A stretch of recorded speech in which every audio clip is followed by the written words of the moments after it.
Doutor Eduardo Rolo, conosco aqui nos estúdios da Rádio Auriverde para mais uma boa conversa. Seja muito bem-vindo, doutor. Boa sexta-feira, que bom tê-lo conosco. Olá, Léo, muito obrigado mais uma vez. Estamos aí. Doutor, muitas pessoas acham que o ronco é algo comum e até motivo de piada. Mas afinal, por que o ronco ele não é normal e deve ser visto como um alerta clínico, doutor? Olha, o ronco não é normal porque o ronco é um distúrbio respiratório do sono. Então, o ronco é a manifestação da passagem do ar, né, a respiração, durante o sono, pela via aérea superior com resistência, com dificuldade, ou seja, o fluxo aéreo entra pela via aérea, via nasal, a via aérea nasal, pode entrar pela boca também. Daí, após a via aérea nasal, temos a via aérea orofaringiana, a gargantinha ali. Então, ao chegar nessa região anatômica da via aérea superior, o fluxo aéreo tem dificuldade para continuar descendo para a via aérea inferior, para chegar nos pulmões. Portanto, essa dificuldade, ela é uma resposta ao relaxamento dessa musculatura que conforma essa via aérea orofaringiana, o tubinho que leva o ar para a via aérea inferior, ali atrás da gargantinha. Então, ao passar com dificuldade, encontrando uma resistência, porque a musculatura está relaxada, você tem problemas. O primeiro sinal e sintoma, como você disse, é o barulho, né, que é o ronco. Então as pessoas começam a dar risada. O fulano ri, o fulano está roncando, o outro dá risada. Agora, eu te diria, se você tem chance dobrada de ter, por exemplo, AVC, derrame, por causa só do ronco, você dá risada? Não. Então, isso já mostra para nós que o ronco é algo que devemos prestar atenção como um grave possível futuro problema de saúde, entre outras coisas. Agora, doutor, o que é exatamente a apneia leve e por que, mesmo sendo considerada leve, ela já pode trazer riscos mais importantes para a saúde? Então, o ronco é a dificuldade à passagem do ar. O ar passa com dificuldade, com a via aérea parcialmente obstruída. Já quando ocorre a apneia do sono, é quando o ar não passa de jeito nenhum, por pelo menos 10 segundos sem passar ar, nessa via aérea da orofaringe. Ali na gargantinha você tem uma apneia a partir de 10 segundos. A apneia leve significa que você tem, por hora de sono, de 5 a 15 apneias, mais ou menos isso. Tá?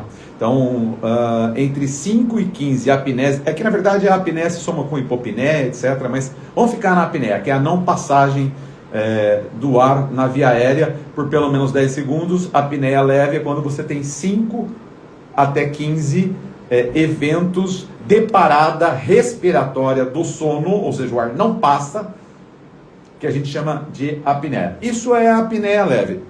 A apneia moderada é de 15 a 30 e de 30 para cima a apneia severa. Agora, a questão de saúde, Léo, a gente precisa entender as coisas, né? Por exemplo, eu digo para você que você tem um problema de saúde que é leve. Então, vamos dizer que você tem uma doença grave aí, mas eu digo para você que ela é leve. Você tem, por exemplo, câncer. Eu falo, o câncer é leve. Isso é o suficiente? Não. Por quê? Porque dentro da doença câncer você tem graduação. Você pode ter grau 1, grau 2, níveis 1, 2, 3, 4, 5. Né? Mas é leve, é grau 1. Não. Sim, mas não é porque é leve que não vai te provocar consequências. Né? Até quando isso vai ficar leve? Então, é leve, eu não vou cuidar. Tipo isso. Né? A apneia leve é a mesma coisa. Na maioria dos pacientes, mesmo sendo leve, ela já começa a causar consequências. A questão da apneia, e até essas outras doenças também, devido à cronicidade, né? Você pode ter coisas mais agudas e coisas mais crônicas, por isso são mais leves. Né? Mas dentro de um tempo de vida, o acúmulo das consequências pode ser muito mais grave do que a classificação de leve daquela doença, no caso da apneia leve, né? Então você pode, por exemplo, dentro de quanto tempo? Aí é um padrão individual que nós não sabemos classificar bem. Por exemplo, você tem 40 anos, tem apneia leve. Pode ficar 10 anos com apneia leve?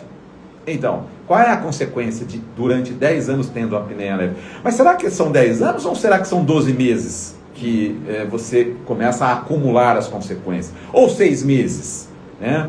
Porque isso é padrão individual. Então, você vai tendo consequências, ainda que leve, da doença leve, mas são consequências cumulativas. Por exemplo, durante a apneia leve, você tem uma possibilidade de ter um sangue mais tóxico, porque você tem mais queda de oxigênio, mais sobe CO2. Mas é leve. Tá bom. Mas aí o seu cérebro começa a sofrer essa queda de oxigenação sanguínea, mesmo que leve, por 1 ano, por 2 anos, por 5 anos. A gente sabe que a apneia leva a, provavelmente, uma das causas da calcificação cerebral por proteína beta-amiloide, que, em resumo, no futuro, significará demência precoce ou doença de Alzheimer. Mas eu tenho apneia leve. Então eu vou viver com isso por 30 anos? Por 1 ano? Então, perceba que as coisas são complexas quando a gente classifica em leve, moderado e severo. Por exemplo, você tem uma gengivite leve. E daí? Você quer bactéria e toxina das bactérias circulando na sua corrente circulatória por quanto tempo, apesar que a gengivite é leve? E se a pressão alta for leve? E se o diabetes for leve? E se o sobrepeso for leve?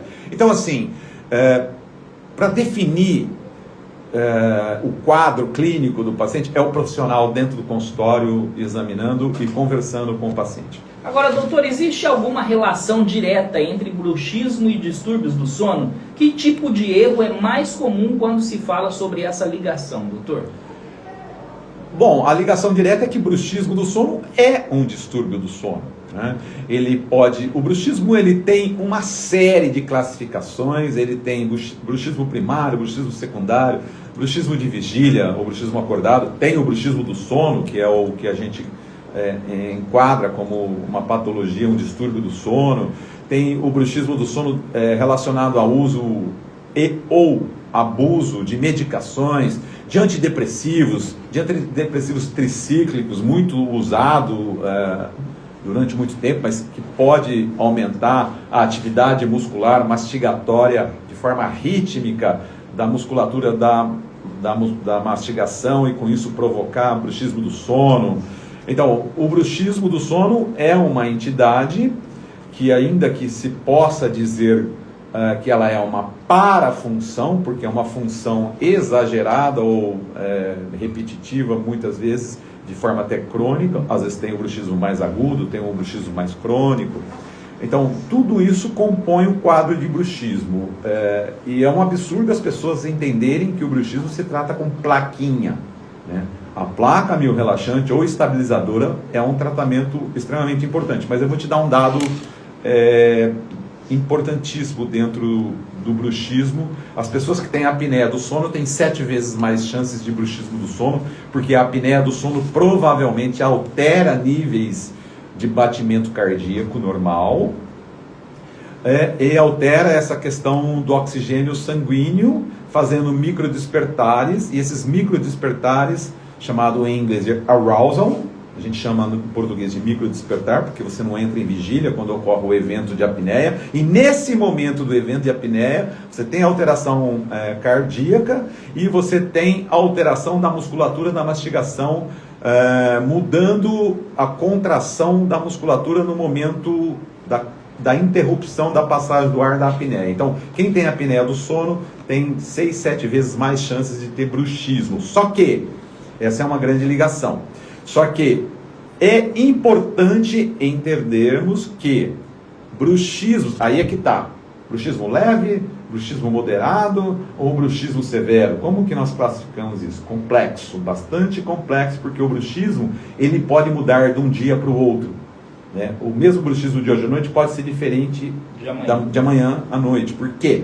porque você sofre as consequências do ambiente que você vive para o bruxismo, porque o bruxismo é uma expressão neuromuscular. Portanto, a sua vida, o seu cérebro sofre as consequências epigenéticas, inclusive, do ambiente em que você vive.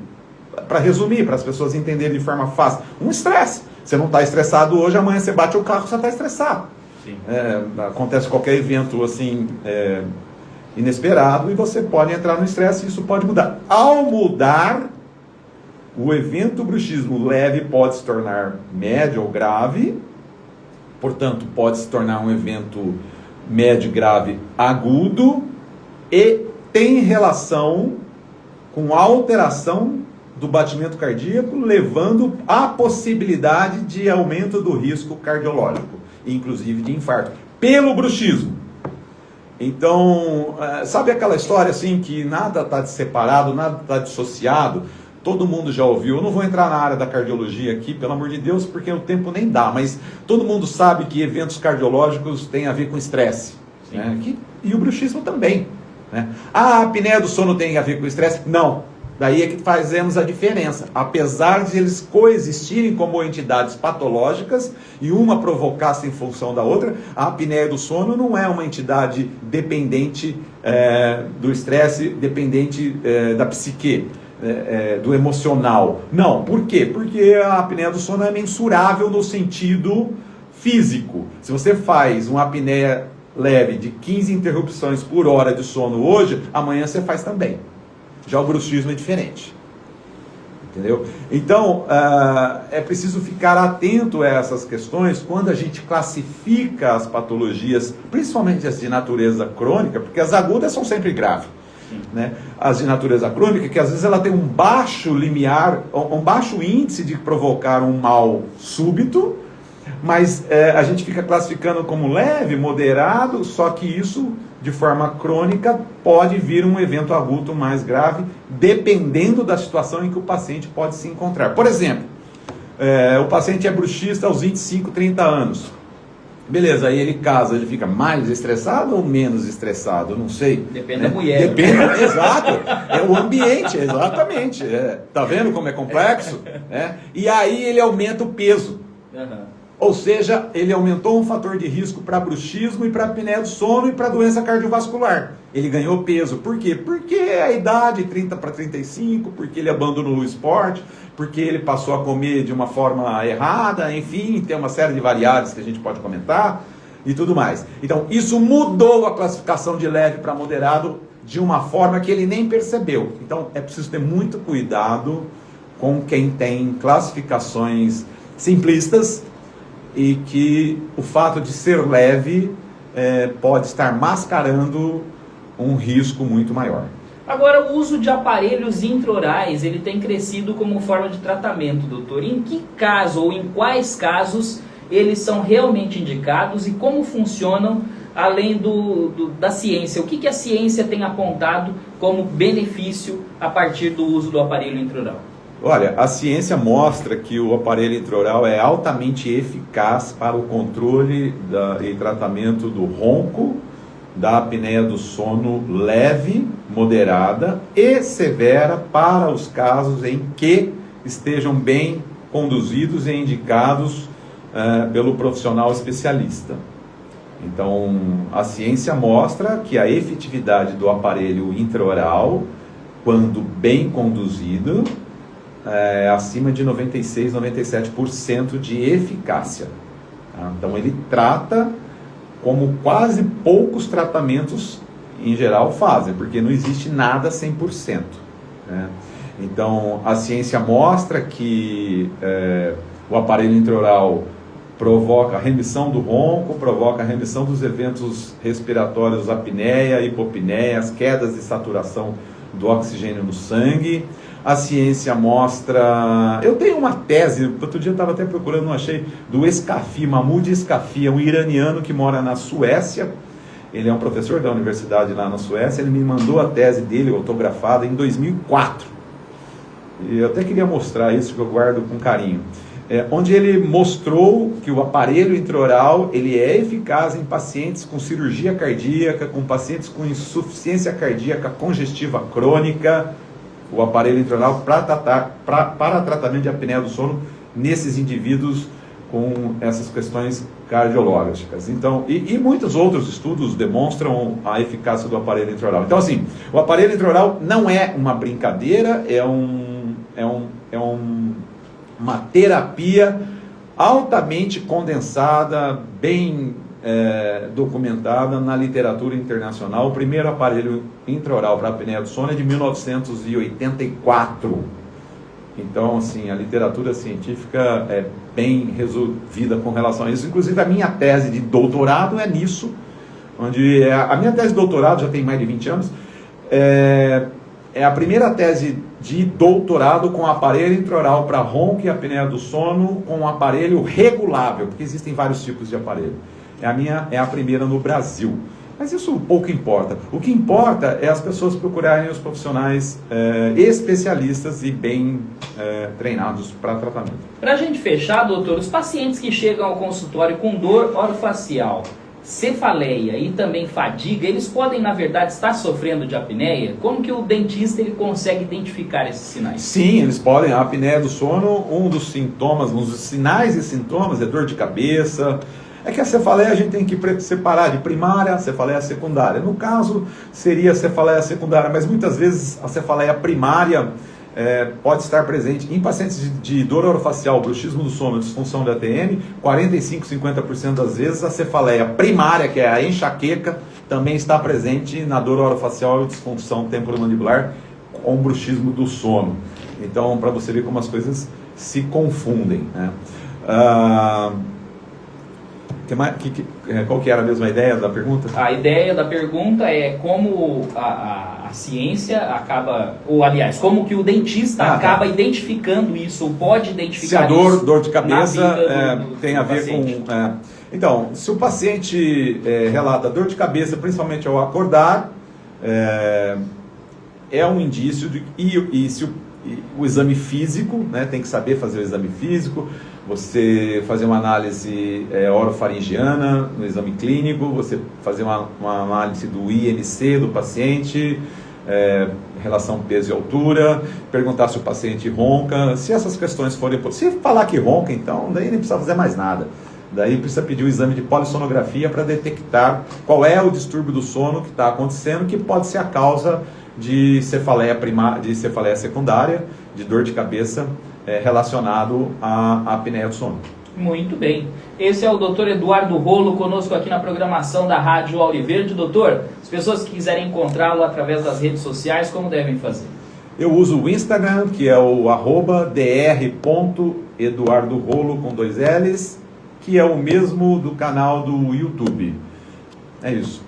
Ô, Léo, posso mandar um abraço? Pode. Eu quero mandar um abraço pro meu amigo Baroni, Eduardo Baroni, que é seu fã, palmeirense, seu fã, assiste. E o outro é pro Milton Cego, Milton Pascoal, que também é palmeirense, também é seu fã, também assiste, ouve, né, o seu programa todos os dias. Obrigado, valeu, um abraço para os dois e muito obrigado, doutor, por estar conosco. Bom final de semana. Valeu, Léo, obrigado a todos aqui da rádio.